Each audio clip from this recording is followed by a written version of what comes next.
The School of Economic Science began in 1937 and grew in the shadow of the Industrial Depression and World War II. Driven by the need to understand and correct the extreme economic suffering and poverty of the time, Leon McLaren, a barrister, started the School of Economic Science.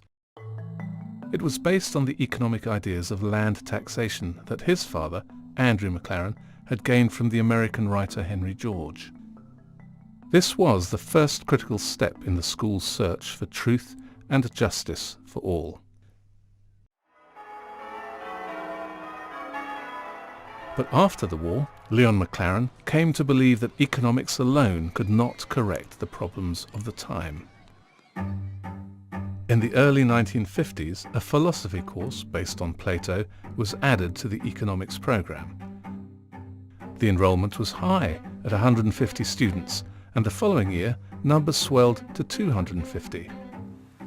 It became very clear to me that there was such a thing as truth, and there was such a thing as justice, and that they could be found, and being found, could be taught.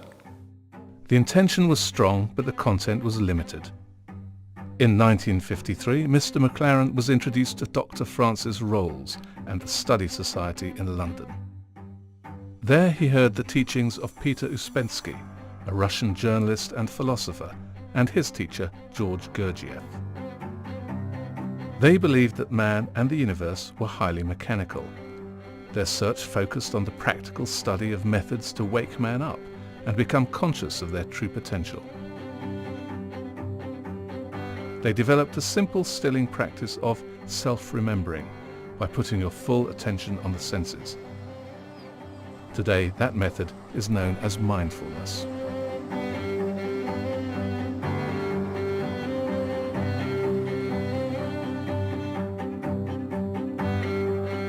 Before Uspensky died in 1947, he was of the conviction that the system was essentially incomplete. Dr. Francis Rolls continued Uspensky's work, and under his guidance, the Study Society continued developing the disciplines of the Fourth Way.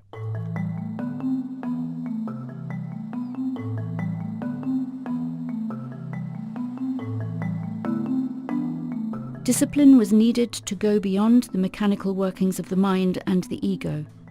Ordinary people remaining engaged in life worked on integrating the intellectual, emotional, and physical intelligence by giving complete attention to the task at hand. Concentrated attention was proving to be key to the experience of peace and happiness.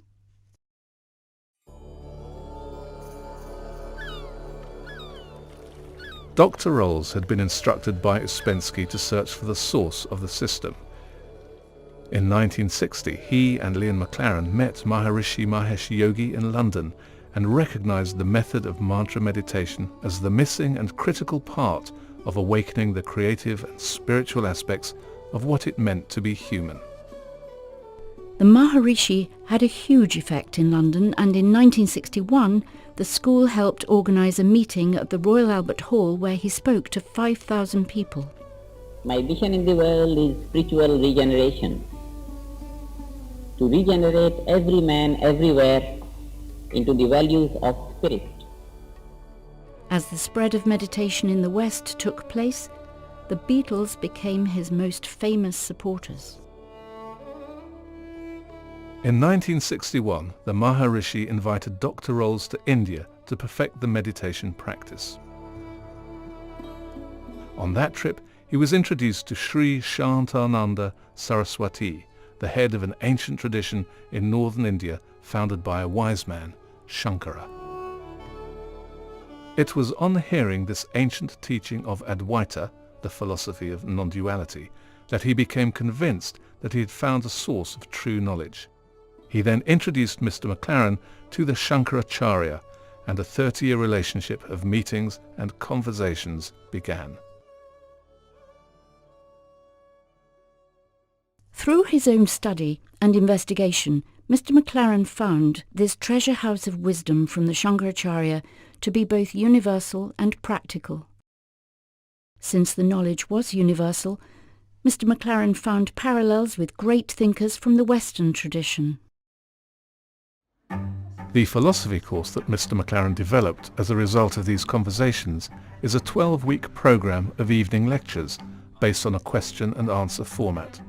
You absorb what is presented, question, apply, and then discuss what the understanding is in relation to specific examples in your own life. Mr. McLaren himself reflected on these truths and observed the barriers the mind presented. In discussing this with the Shankaracharya, new insights arose and the material was continually revised to support the pursuit of truth and the ongoing philosophical journey for the members of the school.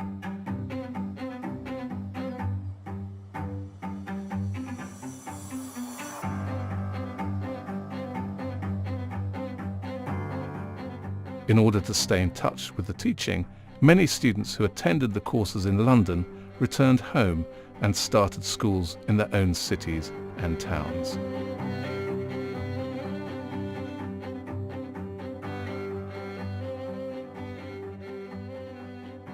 The aim is truth. And truth, as we now know, is beyond creation. It is the self of every living creature. And that is the aim. That is what it's all about.